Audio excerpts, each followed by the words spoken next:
And joining us now is a young health tech entrepreneur and gender equality activist, Navya Naveli Nanda, who has been working on ground with the community healthcare workers. In fact, Navya, thank you so much for joining us. We went to the urban slums in Mumbai together. We saw the work which you're doing there. In fact, even Gadchiroli, the menstruation huts, the period homes.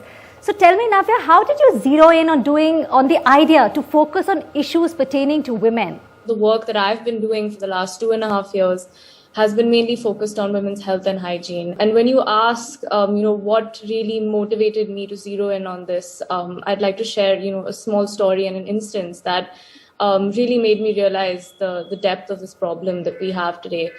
Last year when I was working on women's healthcare platform, Ara Health, which I co-founded, we actually had a workshop where we were conducting a health and hygiene workshop with girls between the ages of 10 and 14 years old. And we were talking to them about menstruation and the different, healthcare practices that one should do during menstruation. And a young girl of 11 years old shared with us that she was surprised when her menstrual blood was red because she thought that it would be blue because that's what we see on sanitary pad commercials on television. And that really made us understand and realize the problem, not just in accessibility to products, but just the way that we are not transparent enough about menstruation, which is, a biological process that all women, go through. And I think it was after that interaction that I realized that, we really need to amp up the awareness, the education that comes along with understanding women's health and bodies.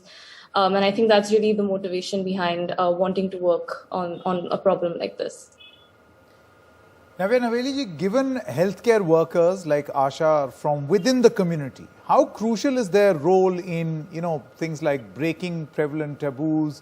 Obviously, they'll be more aware of the belief system in a community and then spreading awareness. I think without them, our work is incomplete. I mean, we can go into as many areas and localities as we can, but I think really it is their dedication and passion and the community that they have built that really makes our work that much more complete. And regarding the project, Ambika and I have visited, Gadchiroli, which was the period positive homes. That once again was something that we would not have been able to do without the support of the Asha workers.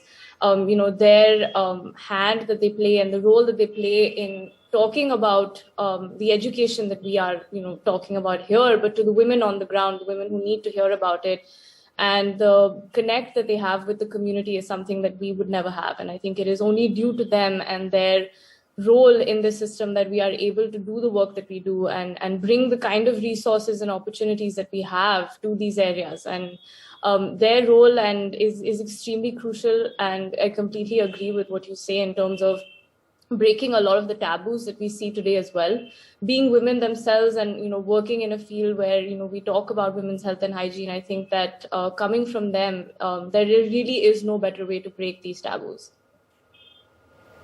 Navya, thank you really so much for joining us. We've been following your work for a few years, and you are an inspiration, I must say, to all of us. It's very, very good of you to be here. I basically feel you youngsters are much better than our generation because we left you a lot of problems which I know you guys will solve.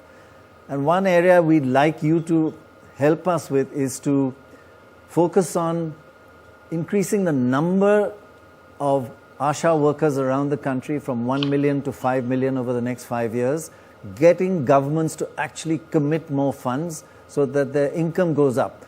And thirdly, and something which you youngsters know best, how important will it be to improve the role of technology in the training and upskilling all of them?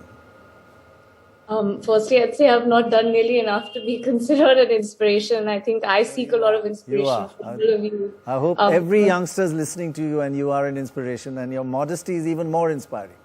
Thank you so much. But yes, absolutely anything I can do to help increase the number of Asha workers from 1 to 5 million, I would be more than happy to do.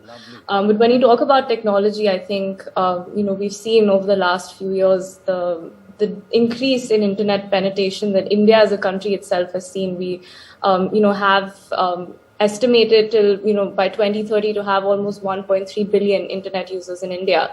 And more surprisingly, we see, 373 million rural internet users today in 2020 itself. So that really goes to show the depth and, how fast we have scaled up internet access in India today. And using technology, I think, is one of the most powerful tools, like you rightfully mentioned, not just for the youth, but also to bridge the gap that we sometimes see between urban and rural areas. And I think that with the use of technology, with the use of platforms such as social media, using them responsibly to advocate and talk about issues, we can reach so many more people than we have, in the last couple of years. And that number will only grow. And I think, like you said, it's the responsibility of youngsters like us, to take up that role and really take charge in using these platforms and mediums responsibly to talk about issues such as this.